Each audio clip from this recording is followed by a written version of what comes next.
সেনাবাহিনী গোপন করেছে প্রাণ হারানো শিক্ষার্থীর সংখ্যা। সরকার প্রাণ হারানো শিক্ষার্থীদের দেহ গোপন করেছে। সামাজিক যোগাযোগ মাধ্যম খুললেই ঘুরে বেড়াচ্ছে এই বাক্যগুলো। তবে আদৌ কি এসব কথার যৌক্তিক কোনো ব্যাখ্যা আছে?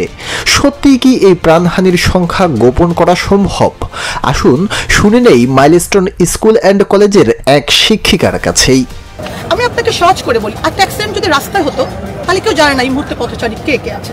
সেখানে আপনি অনেক কিছু না বলতে পারার হতে পারে, কিন্তু স্কুলে কিছুটা সম্ভব। এখানে ক্লাস হয়, কোন কোন বাচ্চা এখানে, কোন কয়টা বাচ্চা ছিল সেটা তো বের করা খুবই ইজি। এটা তো আমরা বলতে পারি যে এই কজন পাওয়া গেছে, এই কজন নিখোঁজ, এই কজন ভালো আছে বা এই কজন নাই। তো এটা আসলে করাটা খুবই ইজি, আর আমরা চাইলেও কেউ সেটাকে বন্ধ করার কোনো সিস্টেমই না।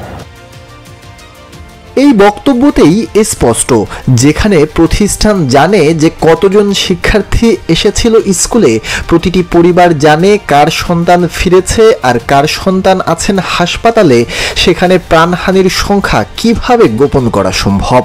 আর সরকার বা সেনাবাহিনী কেনই বা করবেন এমনটি? আছে কি কোনো সদুত্তর, নাকি কান নিয়েছে চিলে এমন ভাবনায় সরব সামাজিক যোগাযোগ মাধ্যম?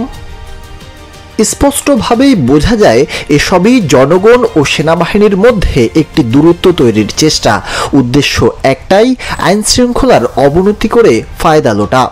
তাই আসুন এ সকল গুজবকে না বলি, সত্য জানি, সঠিক তথ্য প্রচার করি। প্রচারিত সব কথাই বিশ্বাস না করে আগে যাচাই বাছাই করি।